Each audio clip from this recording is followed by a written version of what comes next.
What's up, everybody? It's your boy, Brandon, back with another edition of the Macro Insights podcast.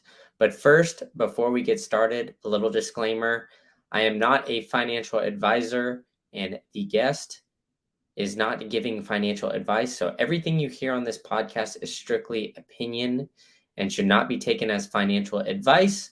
We disclose if we have any holdings discussed in this podcast, and you should not be following us as financial advisors. You should discuss this with professionals before you get involved or invested. And as always, it's not financial advice. So please, please, please take this strictly as our opinions and for entertainment purposes only. Now let's get into the show. What's up, everybody? I'm back with another edition of the Macro Insights podcast, where I've got my guest Alan Corey in the waiting room, where we're going to talk all about real estate. And he just started some more content with Lauren from Adulting is Easy. She's been on the pod before as well, so you know her. And we are going to dive fully into everything that's going on in the real estate market. But before that, big shout out to my sponsors. We got Pleb Lab, the hackerspace down in Austin, Texas. They got a lot of events going on, a lot of private events going on. So you could get yourself a pass, a day pass. They got ticketed events, all that kind of stuff. But they also have Startup Day, and right before BitBlock Boom on August 21st and 22nd, that Monday and Tuesday. So you can check out their website. I will post a link to their Google Doc, so you can fill it out if you want to, potentially pitch a startup. But they also have tickets if you just want to come in and hang out with some of the people, listen to some of the panels, and do all that kind of stuff as well. So check that out at pleblab.com. And then shout out to Idaho Armored Vaults. Check out Bob and team. They've been doing this since 2008. They're some of the best in the game when you want to buy and sell some of the precious metals. They offer extensive amounts of liquidity, and they offer the lowest margins when you're trying to get in. So a lot of these companies, they jack up the margins, and that's where they get you when you're trying to buy and sell gold, silver, anything of that nature. Well, Bob and team is trying to end that and give you easier access to everything that comes to the precious metal market. So be sure to check them out at goldsilvervault.com and tell them Green Candle sent you. All right, enough of me. Let's get Alan up here. Alan, how you doing, man? Hey, Brandon. Thanks for having me. Of course. Ready to talk real estate. Yeah, man, let's do it. Let's take a dive. So for those who don't know you or don't know anything about your background, or maybe haven't seen any of the content that you put out, why don't you tell us a little bit about who you are? Yeah, I've been real estate investing for 23 years. I published 3 books about it right here behind me. Started with $1 million by 30, but how I became a millionaire before 30. Hint, hint, it's real estate. And then Subversive Job Search was basically after the real estate crash, reinventing myself into a 6-figure career while real estate was in, the dumps. And then my most recent book is House Fire. FIRE stands for Financial Independence, Retire Early, and it's about how to retire early through houses.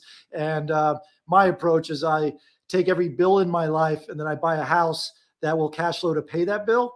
And then as you do that, it usually takes 4 or 5 homes. You can pay, get all that cash flow to cover all your bills, and then you're free to retire. So that usually sounds pretty exciting to most people. Yeah, exactly. The FIRE movement is incredible. And I think that's kind of where I've heard, the first time I heard about it was, essentially in real estate. So, I mean, is that what kind of drove you to this path? And like, describe your background a little bit before real estate. Like, what kind of made you get into it? Were you, maybe an agent or something along those lines? Or did you just kind of, I guess, hear about it from, one of the maybe Rich Dad, Poor Dad or something like that? Sure. I have the most conventional path I think everyone takes to real estate, is that as soon as I graduated college, I moved to New York City to be a stand-up comedian. And I was doing that, working a 9 to 5, up in the club till 3 o'clock every morning. And I was like, man, I can't make this work. I need to find a way to get rid of my day job so I can focus on comedy. And so after devouring a bunch of books and, talking myself into it, I was like, man, if I just buy one property a year for 5 years, then I can replace my day job income, and then I can focus on comedy. But what happened was I was like, wow, I am better at real estate. I enjoy it. It pays much better. Let me just focus on real estate. Let's screw comedy. And that's led to over a $350 portfolio for me today. So what are you trying to say? That you're not funny or what? Yeah, I'm not funny enough to get paid for it. Yeah. I'm kidding. I mean, that's a tough thing to get in. I mean, I applaud you for making the effort, though. I mean, it definitely is, kind of, I guess, difficult to as you're outlining. But do you think that I guess that sense of that drive to try to accomplish that goal for comedy, like you kind of had a purpose to get out of the 9 to 5 day job. Is that, I guess, what's kind of driven you to kind of keep going and keep applying? Because I mean, it's like, when are you going to kind of stop, sort of thing? It kind of comes to, like, every real estate investor's mind is like, all right, I've made it to a certain point. Like, when am I going to just, I guess, wipe my hands out of it, settle? But it seems like you still have that fire in you, and you're still kind of going and scooping up properties and whatnot. I think it's how you're wired. I mean, it's not like why is Mark Zuckerberg not quit, or Mr. Beast, or Mark Cuban? Like you're wired to want to see what you can push yourself, your own limits, and what you can accomplish. You can't just turn that off like that. Like the worst vacation for me is going to a beach and drinking margaritas. Like, I'll do that for 3 hours, but I can't imagine that being my life. Like, that just sounds depressing. I want to challenge myself, try bigger and better things, get excited about new projects. Like, to me, that's living. Hey, why don't you quit? And I think that mentality comes from people who will never be successful because they're more interested in quitting than they are in succeeding.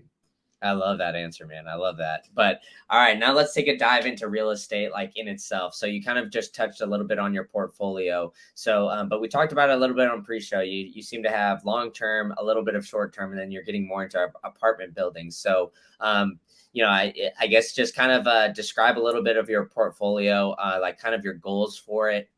Maybe in the next 5 to 10 years ish time, like, what are you kind of trying to look into a little bit more, and what do you already have? Yeah, sure. So I've always tried to sell something and buy something bigger. So I started with $10,000 and bought a $99,000 condo as my first property. And then I decided whenever I sold something, I was going to buy something bigger. So then I sold it and bought a duplex, and then sold a duplex, bought a triplex, and then triplex, and bought a quad. And then I bought 2 quads, and then 3 quads. And then let's sell some of those. And then I ended up buying a 50 single family portfolio from a retiring investor. And then I packaged that and resold that to another investor and bought some apartment buildings. So I do have ADHD, so maybe that's part of it. So I've built about 10, new construction homes from scratch. They're like $1 million each. I've done the flips. I've done it all. So for me, my advice is typically stay in one lane and become an expert of that. But I get bored of that. So I was like, hey, I've never done this. Let me learn how to do this. And then once I feel like I've mastered it, then I'm like, okay, I want to go master something else. Like that is how I bring variety into my day right now. So what I'm typically happens is, I am a realtor, so I do take out clients, and sometimes I'm like, guys, this is a great deal. It'll drive me crazy if you don't buy it. And they're like, I don't see the value in it. And then I end up buying it. So sometimes the deals just sort of happen to me. Sometimes, retiring investors or old contacts call me, they sell me stuff off market. And I can't turn down a good deal, so I'll buy it. So it's hard for me to predict where my portfolio is going to be in the future. It honestly changes week to week. But I like apartment buildings most recently. And right now, it's basically doing what I'm doing, but on a bigger scale. And what I'm learning, and what kind of scares a lot of people off is, man, it's easier to do the big deals than it is the smaller deals. It's easier to get $1 million loan than it is $100,000 loan. It's easier to raise money for a project if it's over $1 million and under, these things. I didn't have any mentors growing up. I'm learning this as I go. And now I try to be a mentor for other people to teach them these things. But it's just sort of one of those things, because the bigger the deal gets, the less they look at me as what's Alan's credit score and how much money does Alan make. It's how much does this deal make, right? And then it's less people investing in me. It's investing in the deal. So as long as you get that good deal, and the bigger it is, it's easier to get loans and investors and a team in place. It's much easier to property manage if it's big enough, and I can put in-house property manager and a leasing agent that has an office on site and has a full-time staff of, handyman and tech repairs. And my life just keeps getting easier and easier the bigger I get. I don't have to coordinate tenants or, this plumber or whatever. There's on-site staff, right? You hit that once you kind of get into, 80 doors or more in a purchase. And I'm learning this as I go, and I teach others, kind of in my wake, saying, hey, you guys can do this too. This is what I've learned. This is what I'm doing. This is fun for me. Every day is a new challenge. And that's what gets me up and excited. And I love feeling like an idiot. I try to feel like an idiot every day, because that means I've learned something. Like if I felt like an idiot, that means great, I've grown. And if I didn't learn anything, it was a boring day. And then I know I'm not smart, so something went wrong. Hey, I mean, everybody kind of realizes they're not smart when they kind of get into. I feel like when you get to a certain point, you realize everybody's just kind of winging it, right? I mean, everybody's just kind of figuring it out as they go. It's just who can kind of think on their feet a little bit quicker than somebody else. But at the end of the day, everybody's just kind of figuring it out, right? But you did kind of make an interesting point about like the bigger the deal, the easier it kind of gets, which is great in a sense. But it seems like I talk about a lot about this in my spaces and other kind of mediums. It seems like, commercial real estate is kind of hurting right now, or at least that's the general sense of things. But it seems it's more, I guess, on the office building side of things opposed to apartment buildings. So have you, I guess, noticed maybe a little bit more of a boom of people trying to invest in apartment buildings, or just like, I guess, higher occupancy because more people are, I guess, holding off on buying a single family home, so to speak, and then just saying, I'll live in this nice apartment or in this building prior to purchasing my forever home, so to speak? Yeah. So, I mean, housing for single family homes, there's a housing shortage. So even now as a realtor, like everything's a bidding war, even with high interest rates. Just if your family's got to move, or you got married or had a kid or job transfer, you have to buy a house. Who cares what's happening in the market? Office space, I do have one office center that I actually office hack in, where I'm recording this now is in my office, but the 7 other tenants pay for the rent and more. But that's sort of evergreen, because I like the tenants that are more people-based. There's a preschool, a yoga studio, a barber shop, things that even during coronavirus, like they got affected a little bit, but you're not going to be, Amazon can't replace you, right? So they're more of an evergreen spot. Office spaces, they're really, really hurting right now. So when you say time to avoid it, to me that I see dollar signs. Like there's opportunities, right? Like there's people wanting to unload at a low price. There's potential opportunities there if you're willing to maybe repurpose the property in some fashion, because I don't necessarily see office coming back anytime soon, but there's typically great office space and great locations that maybe you can repurpose to some of those daily services that people want, like their coffee shops and things like that, or turn it into housing. Housing's evergreen. No one ever, the population always needs a place to live. So I feel like if you provide good housing at a decent price, you're in business forever. Like why would you go out of business? So it just comes down to running a good system and making sure the terms are right. Why things in commercial space are different is typically you don't get that 30-year fixed mortgage like you would in a single family house. I like investing in those. You can do that up to 4-plex. So single family, duplex, triplex, quadruplex, all those can be bought with low down payment, 30-year fixed loans. And that's fine for me, because I would just wait it out over 30 years to sell if I ever want to sell, because it's going to cash flow in the meantime. Just because the property values go down, typically the rents don't go down to match. When I was going through the great financial crash 2008, 2009, my rents actually went up, because what happened was there were fewer people that could buy a house. And so I had higher demand for tenants. And so the housing shortage, plus maybe people not being able to have through inflation, have the money for a down payment.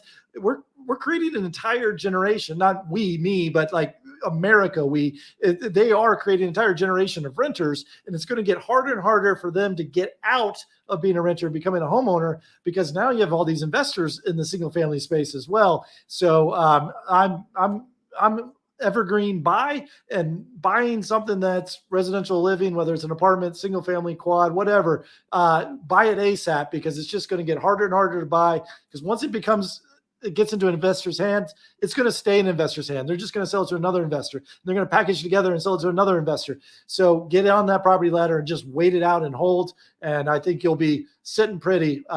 Sort of the Bitcoin method. Just acquire as much as possible, and it's going to pay out in the long run. Yeah. And so, I don't know how much you know about, like, I guess, the variable rates or everything else like that in maybe other countries. But in the United States, it seems like it's very advantageous to just own a home, especially if you could get it at a lower interest rate.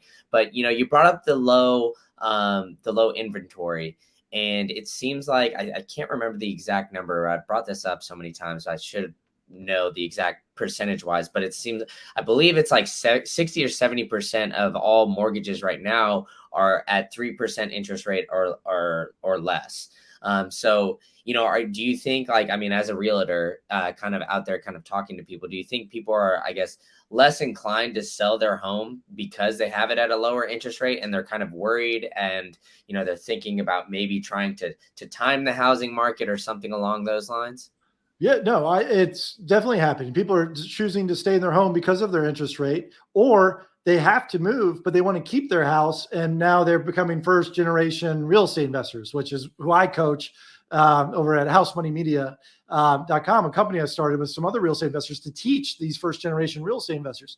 So to me, it is an asset. And I've been making offers trying to assume certain mortgages will allow you to assume their 3% rate, or you can do a wraparound mortgage, get really creative saying, hey, I'll give you that. I want to buy your property, excuse me, but the real value is not the rent or the location, but it's your mortgage. I need to keep that mortgage as part of your property. Let's get creative so that I can purchase it and keep that mortgage intact. So to me, that's a huge asset on a property. And people should recognize that, sometimes you're selling that 30-year debt more than you're selling your property. Yeah, that's interesting. I actually had a friend bring that up to me at one point and said, like, hey, you can, I don't know, price it at whatever and say, I'll take this much in cash, and then you can assume the mortgage. I never even really thought of that, but you're the second person to bring that up to me in a fairly short period of time. So, is that a strategy that you see, I guess, more people kind of using that are starting to sell their homes, or, do you think there's also, some more of these mortgage products? I don't know if you've really seen it, but I've seen, Rocket Mortgage is coming out with one where you can put 0% down for not just VA loans and other things like that. And then I've heard rumors of floating out potentially a 40-year fixed mortgage. So as the housing prices keep increasing, there's going to require, I guess, less percentage down. Do you think that these, kind of scenarios are going to, I guess, continue to play out to make housing more quote unquote affordable for Americans? Or, I guess I'll leave it at that. Yeah. So yes, America, as far as I know, is one of the only countries that allow these long fixed rate. I know in Australia, you can only get variable rates, and you have a renegotiation with your tenant every year based on the rates of what your rent's going to be. So there's no stability whatsoever in some of these other countries. But the way I look about it is, I'm in the position where I want to get as much long-term debt as I possibly can, thanks to inflation. And my analogy with this is, imagine that you pull up into a gas station and you find a dollar bill on the ground today. You have two options. You can go inside and buy maybe a Snickers bar or a bag of candy for $1, right? Hey, I found $1. Let's celebrate. Or you can take that dollar and be like, what would Dave Ramsey tell you to do? And he would say, mail it in and pay off $1 of your principal on your mortgage payment, right? And then that would, lower your payments. You'll pay it off sooner. As you get to know me, I'm pretty much take the opposite advice of everything Dave Ramsey says. And that is including in the story, because imagine if you left that dollar there and 15 years later, you came back to that same gas station and you're like, oh, wow, no one's picked up this dollar yet. Fine. I'll finally pick up this dollar. So what are you going to do? You have the exact same two options. You can go into the gas station and go buy your Snickers bar. except the guy's going to say, hey, sorry, buddy, the Snicker bars are $3 now, so you can only buy a third of a Snickers bar. You should have bought it 15 years ago when it was cheaper, right? But I could still 15 years later send that dollar into my mortgage payment and pay off a full dollar's worth. Like that purchasing power is worth a third in the real world, but it's worth 100% in the future. So anyone who wants to pay off their mortgage early or doing the biweekly payments or throwing some extra at the principal, why would you take away this huge built-in advantage where, hey, I can lock in my expenses for 30 years. Like imagine locking in the cost of a can of Coke for 30 years. Like I would still be paying 5 cents from, some people be paying 5 cents or $1 when a can of Coke was $1. Now it's $2, but in 30 years, it's going to be $5. You can lock in your expense. And if your housing expense is most likely the most expensive thing that you'll ever encounter in your life, at least a monthly expense, why not lock that in for 30 years? Because everything else around you is going to get more expensive except your mortgage. So that's a huge thing. Think about anyone that that's bought a house 20 years ago. They probably are like one of the richest people You think they're super smart. It's really just your grandma and grandpa that needed a place to live. And when they bought it 20 years ago, they were like, this is so expensive. I can't believe we're buying this for a house. And now you're like, oh my God, you guys are so smart. You're a genius. And your mortgage payment's only $300 a month. That is incredible. And it's like, well, you know what? When they started, it felt tight, and it probably still felt tight 10 years later. But now 20 years later, they look like a genius. All they did was hold on. And now their mortgage payment is only a couple $100 when everyone else is a couple thousand. You can create that situation for yourself. Go out and buy a property today, and then try to buy a second property as soon as you possibly can after, and just acquire these long-term debts. And as long as you have tenants in place, it's not hard to do in a housing shortage to cover the mortgage and have a little bit of cash flow.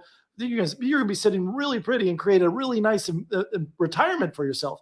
And I'm also anti-fire movement in many ways. That's why I wrote House Fire, because fire movement's all about getting rid of debt and living way below your means. But what's great about real estate investing is that I get to live above my means. Each year in my quote unquote retirement, I have a more extravagant life because my mortgage gets paid down, but the rent goes up. Like, you raise the rent $50 every single year. That's not much. That's typical. Sure, my expenses may go up a little bit too, but that $50 is an extra $600. And then the next year, it's another $600. And the next year, $600. So everyone else who has like a pension plan or they're pulling money out of their stocks, they better hope that the prices don't go down, because they're withdrawing money to pay for their expenses rather than living off the money that their assets are generating, and that those assets will generate more and more money each year. So it's like flipping the switch on retirement, where you get to live larger rather than living on a constrained budget, which is most people's retirement plan. Yeah, 100%. So, you're nailing it on the head there, right? I mean, like the mortgage payments don't necessarily change too much unless, maybe property taxes or something along those lines can maybe increase a little bit, maybe insurance here or there, depending on, your carriers and whatnot. But for the majority of, the United States mortgages, relatively flat over that 30-year period, which is very nice. And yeah, like you said, it seems like it's pretty interesting when a recessionary time happens. Usually rent kind of increases along the lines, except for homes prices decrease, but rent is kind of always on the up and up. So, in your rental portfolio that you have right now, is that kind of what you're noticing? Is that, maybe you're having more demand for, a long-term renter opposed to, maybe in years past where it's, you maybe have a month or two of vacancy? Yeah. I mean, when you have a portfolio of over 10 units, you want a month or two of vacancy, because otherwise that's telling me you're not charging enough. Because if you have 100%, occupancy, then you have more demand than you should. Like, you need to keep pushing the prices and pushing things up. I also look at it like if I was running a sandwich shop, and I'm like, hey, I need to make $2 on every sandwich, right? And if the price of ham goes up 50 cents, well, guess what? The price of the sandwich goes up 50 cents. If the price of the bread goes up, or the packaging, the containers go up $1, I've got to raise my sandwich $1. It's the same thing with real estate investing. Like, if insurance goes up, which it does, if property taxes go up, which it does, if mortgage goes up, which Hopefully it doesn't if you have that 30-year fixed mortgage. Well, then you just raise the rent, and it's not you being greedy. It's not you taking advantage of someone. It's, hey, I'm running a business. These expenses went up. I have to raise the prices. But guess what? I'm not the only one doing it. Every single other landlord is doing it too. So if I don't do it, then I am that person that has 100% occupancy and I haven't been charging enough. So it's just a business, and it is what it is. Like I'm not running a charity where I'm going to run, real estate and give people free homes. Like that's not the business of real estate investing. And there are programs for that. They're nonprofits and they do great jobs. And I partner with some of those on some of the buildings that I buy and manage. So there's good programs out there if things are tight. But if you're a real estate investor, it seems to me in my 23 years that it's every year is stagnant or better. Like it's the dip, and where people get scared is they all have a story of their house went down in value and I sold my house and lost $50,000. And my response to that is that's not real estate investing. That is primary living. Primary living is very emotional. It's personal decisions. You bought that house because of the commute, because of the price, because of the neighborhood, the close to transportation, whatever the reason was, but it wasn't because of what's going to make me top dollar, right? So a real estate investor is going to buy based on a spreadsheet, and they'll buy the ugly house. And I like to say real estate investors like their houses ugly in the street, but sexy in the spreadsheets. Now, primary home buyers do the opposite. They want it sexy in the sheets, and I don't care so much about the spreadsheets because this is my house and this is my identity. I'm going to tie it to it. But the loss doesn't ever occur until you sell. Someone living in a primary home and selling, they are only selling based on whims. Like they got a job transfer, they got remarried, they got a divorce, they've outgrown their home, whatever. They want to move closer to family. That they are forced to sell at whatever market that whim is happening. And so it's not a calculated risk. It's complete gambling. Hey, I have to sell right now. Oh, damn, the market's down. But a real estate investor doesn't think that way because they've got their fixed expenses. They're making $300 a month, $500 a month off each property. And if the property values go down, I'll just keep collecting my $300, $500 a month until the property values go back up, and then I'll sell. Like I can wait out any down market, and the longest a down market has ever occurred is 7 years. Like if you bought a property at the worst time during the crash, it came back to value 7 years later in the worst hit areas. So I'm always buying for a 30-year hold horizon anyway. So what's 7 years? Like that's not even a third of that. So that's all the sort of risk that comes with real estate investing is people trying to think that primary buying is real estate investing when it's not. And I also want to go back to why mortgages are good. I like to take a mutual fund approach to real estate investing, where a lot of people are like, I'm going to buy one house and pay it off in cash. Let's say that's $100,000 cash, and you have $100,000, you buy it in cash. Now, your other option would be, let's chop that $100,000 into $20,000 each, buy 5 different houses with $20,000 down, and then you get $80,000 mortgages on each one. A lot of people freak out. That's so risky. You got so many mortgages, but that's not the way I look at it, because if you have one house and it's vacant and you can't rent it, you're making zero. If you got 5 houses with that same $100,000 and one is vacant, you're still cash flowing. Those other 4 are carrying you up. That's the mutual fund approach, right? Now it keeps going more. If you were to get sued for whatever reason, people are always worried about getting sued. Well, if you're got a $100,000 asset, the attorney's going to say, yeah, so let's sue them because they got $100,000 in the house. Let's make them sell their house and we're going to get that money. Well, if you've got a house that's got $20,000 in it and $80,000 mortgage, the attorney's going to say it's not going to worth your time because you're going to pay me $20,000 to sue them, but we forced them to sell the house. They've got an $80,000 mortgage they got to pay off. They've got no assets, right? So you're protected that way. So it actually reduces risk. Last point I want to make on this is if we continue with the thought line that we're going to raise the rent $50 every single month, if you got one house, well, that's great. You raised it to $1,050. And you're making an extra $600 the following year. Well, if you got 5 of the exact same house and you're raising it $50 on each one, well, then you're raising it $250 each month. So you're making more money in cash flow if you have more homes. You're reducing risk of vacancy and you're reducing risk of being sued. It's just, you want to spread out as much money as possible and then also take advantage of all that debt being paid down, all that debt for the inflation game. It just makes sense to try to scale real estate as much as possible at all times.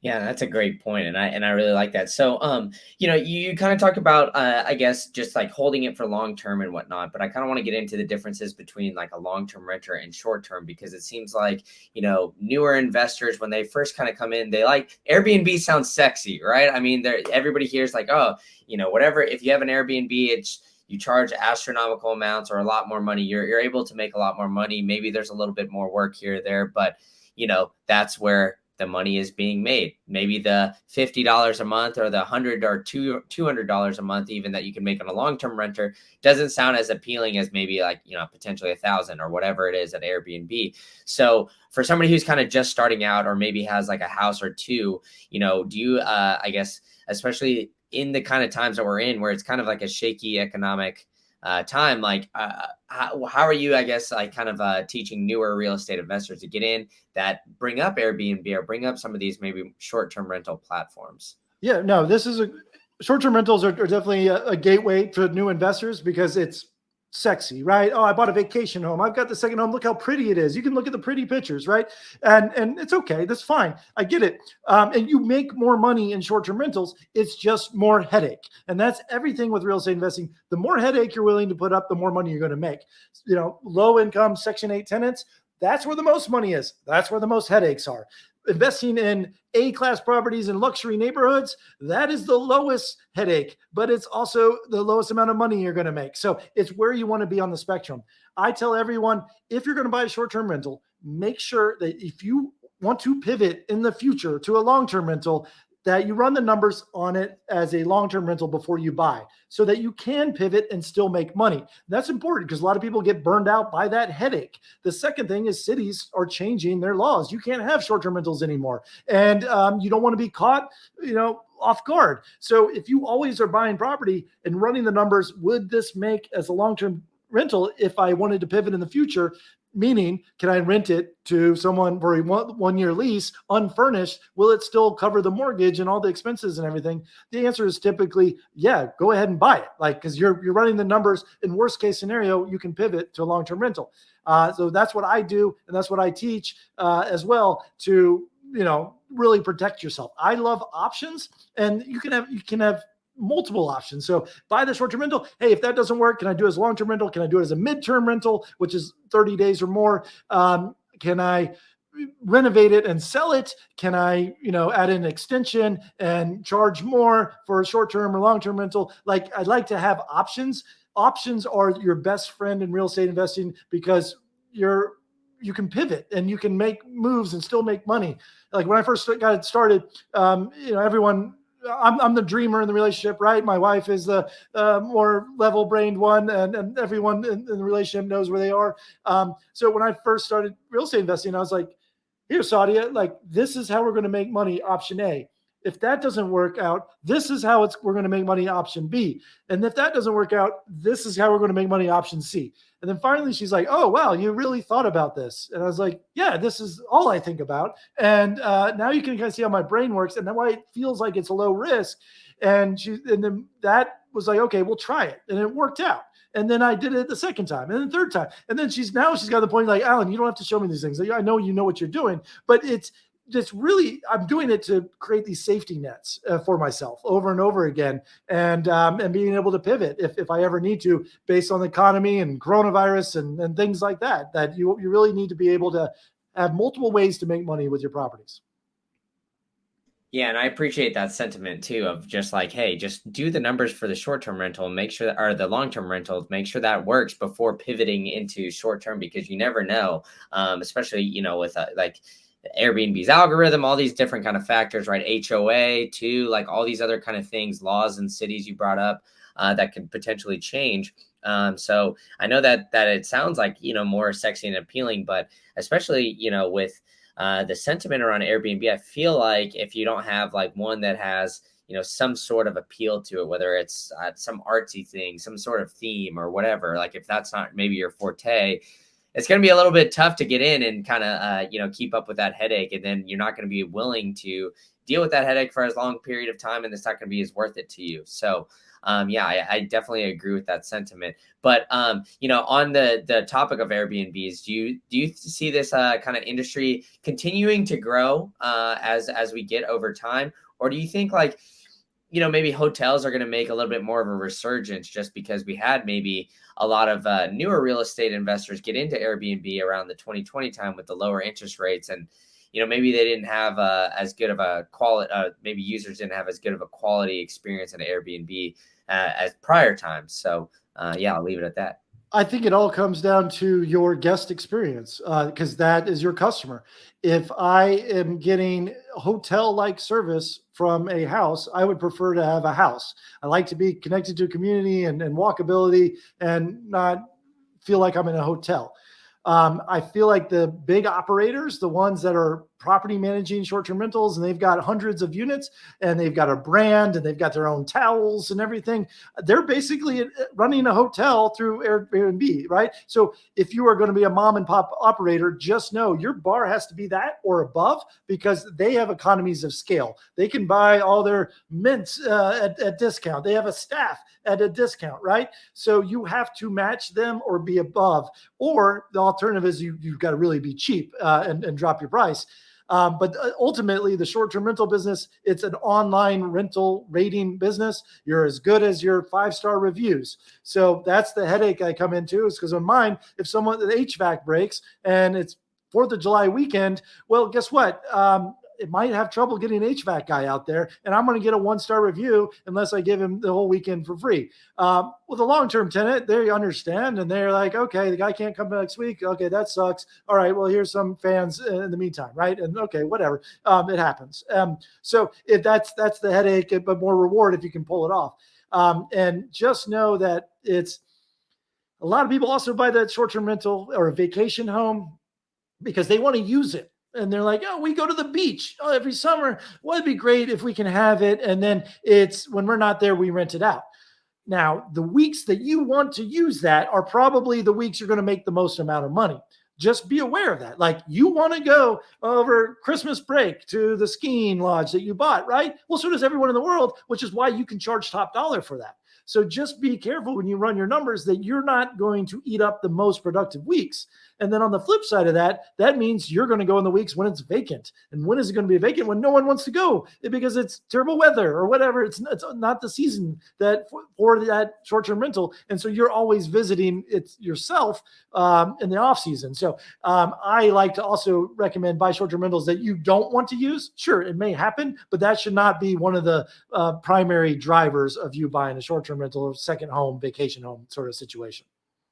Yeah, I got it. And that makes complete sense, right? I mean, if you buy one in the beach and you come during spring break time, I mean, that's where you make your bread and butter right there. It's probably more in those couple months. I mean, anecdotally, I'm down here in Tampa, Florida. So, the January through April time, generally speaking, is the go-to time for people to come down here because the weather's great. You could still go to the beach, all that kind of stuff. But if I wasn't living here, for example, and I wanted the house, that's probably when I would want to come too, right? I mean, it makes a lot of sense, but it all is just kind of like interesting how it's intertwined. The overall real estate market and how people analyze it based on, just all the macro kind of things going on as well. Because it does seem like, there's a lot of potential cracks. Obviously we've had the Fed raise interest rates at a significant rate, which has raised mortgage rates, interest rates, especially for personal and investing loans. Maybe you could get a hard money loan or something like that at a little bit more of a reasonable comparatively. I'm not really quite sure or well versed in that, but generally speaking, the cost of homes are maybe stagnating, but the interest rates are going up. Therefore, mortgage payments are going up. So, on all this kind of, I guess, bringing it all around, where do you think, I guess, while the Fed is continuing to raise interest rates, and it seems like they're going to throughout the rest of the year, do you think that's going to still cause some issues maybe when it comes to the inventory side of things of, real estate, whether it's, somebody even looking to get a single family home or multifamily or whatnot? Well, it'll affect commercial more, mainly the higher rates, because really the rates are what you, it's a calculation of the rates is really what you're willing to buy a business, and in business would be apartment building or office space. So interest, and also their loans turn over every 5 to 7 years anyway. So that's more of a commercial game that really keep an eye on. On the residential side, I think it's irrelevant. A good interest rate doesn't make a great deal. Like, I've passed up deals that had 0% interest rate. It just didn't make sense. But I've also bought deals that have 20% interest rate because it does make sense. And the way I look at it is, everyone wants to time the market. I have clients for the last 10 years who are like, the prices are too high. Everything's a bidding war. And it's like, okay, now prices are sort of stagnant and interest rates have changed. No, interest rates are too high. And it's like, okay, you've been saying this for 7 years. Like, you're not going to buy a property. Like, you're always going to find something that's wrong. And the way I look at it is, if you're buying an investment property that's cash flowing, that, let's say you buy a single family house and it has a 7.5% interest rate, but it's making you $200 a month. Great. 3 things can happen in the future. One could be interest rates are always 7.5% forever. And it's like, great. I'm glad I bought when I did, rather than waiting for interest rates to change, right? Interest rates could go up. And let's say they go up to 10%. Great. I look like a genius because I locked in at 7.5, just like the people who locked in at 3% look like geniuses, right? I locked in at 7.5. Great. Interest rates are 10%. I'm still cash flowing, making my couple $100 a month. Wonderful. Third option, interest rates go down. What can I do? I can refinance. I can go, refinance to a 6% interest rate, restart that 30-year clock that I love, and I'm making more money now, and not just a couple $100, probably double it, because I've lowered my interest rate. So buy it if it's cash flowing. Wait until the riches, you can refinance, or don't, because you'll be in good shape either way. Yeah, now I kind of want to, before we wrap up the show, I kind of want to dive into more of like the tax benefits of real estate, because I think that's a big aspect that gets overlooked, especially, just in the overall overarching things, right? Because, maybe you can find some stock that goes up 100% in an entire year, but if you sell that, right, you have to pay that, that capital gains tax. But there's ways to kind of get around that in real estate. So, when it comes to the tax incentives and everything like that, are there certain tactics that you use? Maybe it's depreciation, 1031 exchange, all that kind of stuff. Like, do you want to kind of dive into maybe some of those strategies and what you find as is really helpful when it comes to, avoiding paying a ton to the tax man? Yeah. I mean, that's what's great about real estate, is you get to be that rich guy that doesn't pay any taxes while everyone else pays taxes. So that, you really want to understand these rules. And it comes first with mortgages. And I know I keep talking about mortgages, but think of it this way. If I was running a factory and I had to buy, get some widget maker, it costs $1 million. I would have to get a loan, put a down payment on it. That loan I put $200,000 down to buy that widget maker, and $800,000 loan to pay off the rest of it. And then I make widgets and I pay off the loan over time, right? There's interest on that widget maker loan. That is a business expense that I can write off. It's saying, hey, this is my income, but I had these business expenses. I had to pay my staff to run the widget maker. There's interest on the loan, and that's deducted. And then whatever's left over is my profit, and I pay taxes on that. Real estate works the same way. Your mortgage that is on an investment property has a portion of it that is mortgage interest. That is a business expense that you can write off. So many times that business expense, let's say it's $400 a month, and your cash flow is $300 a month. Well, guess what? You don't pay any taxes, even though you're making $300 a month, because your income is covering that entire mortgage payment, the principal and the interest, and you're making $300. But the tax guy saying, well, you spending $400 to make $300. And okay, you don't have to pay any taxes. You're a terrible real estate investor. You're losing $100 a month. But no, you're not. But to the IRS and the way they do accounting, you are. So that is a huge, huge way to avoid taxes. If you're willing to live in the property and do a house hack, and you live in it for 2 years, a house hack is where you live in one part of the unit and you rent out the other, like a duplex, triplex, and you go to sell. If you're single, the first $250,000 is tax-free. If you go to sell after living there for 2 years, if you're married, the first $500,000 are tax-free. This is wonderful news. If you never want to live in any of your units, you can sell a property and do something called a 1031 like-kind exchange, which basically it doesn't avoid taxes. You're just kicking a can down the road. And that says, hey, I sold an investment that was $500,000, but I'm buying an investment that's $600,000, which the U.S. Uncle Sam wants you to encourage real estate investors to do. And that's why these tax laws exist. Hey, as long as you're selling something and buying something within 180 days that's bigger and better, well, we're not going to collect taxes until you decide to sell that property. And so then there's a bunch of benefits that just tackle on top of each other. And that's why investors never want to sell to, anything, or if they sell, they're buying something bigger and they're selling to other investors. I'm buying from other investors. So once a property gets in investors' hands, it's always in investors' hands because of these tax loopholes that you really want to understand as well when you get in the game. Yeah, I mean, it's overall great stuff. And it seems like, a lot of it can also come down to like the networking aspect of things, right? Because like once you kind of get into that game, you start investing, like you said, properties change hands, but they usually stay in investors' hands opposed to going from, an investor to maybe, I guess, a family who's trying to live there for a long period of time, which is great. And, part of that, I guess, networking aspect of things can also come through, maybe podcasting or other things like that. So what is, I guess, the goal that you guys have for House Money Media? Like I prefaced it a little bit at the beginning of the show. I know you started that with Lauren, who's been on the show, and you have another co-founder as well. So what's the overall goal with House Money Media, and how can everybody kind of figure out what you guys are doing over there? Yeah, so we're my two partners, Lauren Key Nauman of Adulting is Easy and Tom Brickman of The Frugal Gay. We all have a passion for real estate, and we all have different strengths and experience. Lauren's the short-term rental queen. Tom's long distance investing. He also has a big niche of under $100,000 homes, which exist. People don't know that exist, but there's $100,000 homes in pretty much every state but California. And so that's sort of his niche and his market. And I'm a bit of a jack of all trades. I do sort of the big things, but I've been in it for 23 years. I'm also a realtor. I just have experience that I wanted to add. And so these were two people that I respected in the space. And what I realized is we were answering similar questions, or everyone came to me and had a short-term rental. I'd send them to Lauren. Lauren had a commercial question. They'd send them to me. I'd send them to Tom.